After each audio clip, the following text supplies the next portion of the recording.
Good morning everyone. তো তোমরা সবাই কেমন আছো? আশা করি তোমরা সবাই খুবই ভালো আছো। তো নিয়ে চলে এসেছি একটা নতুন ব্লগ গাইস। তো গাইস এখানে দেখো আমি গাজর আর বিট ধুয়ে রেখেছি। তো এটাকে ছিলে আমি ভেজিটেবল চপ বানাবো। আর এখানে দেখো গাইস আলু আমি দুফালি করে রেখেছি। আর এখানে দেখো নারকেল কেটে রেখেছি আমি। তো নারকেলের আমি আইসক্রিম বানাবো।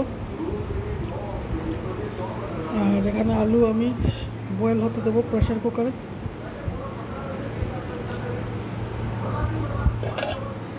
আর এখানে গাইস দেখো সকাল আমরা চা এখানে খাইনি, চা খাবো। আর এখানে দেখো আমি দুটো এলাইচি দিয়েছি যাতে ফ্লেভারটা আসে, এলাইচির ফ্লেভারটা। আর এখানে দেখো গাইস আমি এখানে দুধের মধ্যে নারকেলও দিয়ে দিয়েছি। নারকেলটা যেটা আমি গ্রাইন্ড করেছিলাম সেটা। তো নারকেলটা গ্রাইন্ড করার পর আমি এখানে দুধে ঢেলে দিয়েছি। আর এখানে রাখলে হবে না, এখানে চালাতে হবে। চালিয়ে যখন অল্প হয়ে যাবে তখন আমি আইসক্রিম একটা বাটি নিয়ে, প্লাস্টিকের বাটি নিয়ে আমি ওখানে বসিয়ে দেবো।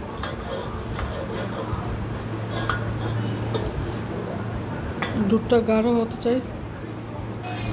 আর এখানে দেখো গাইস আমাদের বিড়ালগুলো শুয়ে আছে এখানে।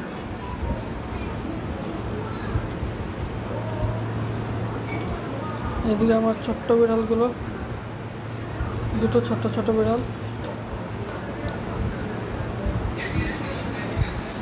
মা এখানে চা খাচ্ছে আর আমার বড় এখানে বাজার করে নিয়ে চলে আসছে।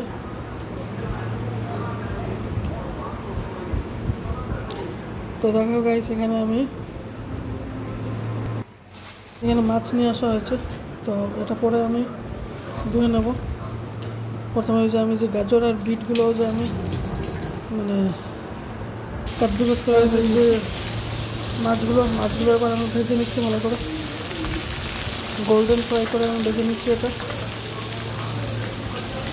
আর এখানে দেখো বাজারের বেগের ভিতরে কে শুয়ে আছে এখানে, এই যে ছোট্ট বিড়াল ভিতরে ঢুকে গেছে বাজারের বেগের ভিতরে। যে ভিডিওটা এখানে শেষ করছি। তোমাদের ভালো লাগে তাহলে লাইক শেয়ার সাবস্ক্রাইব করবো গাইস। তো দেখা হচ্ছে অন্য একটা ভিডিওতে।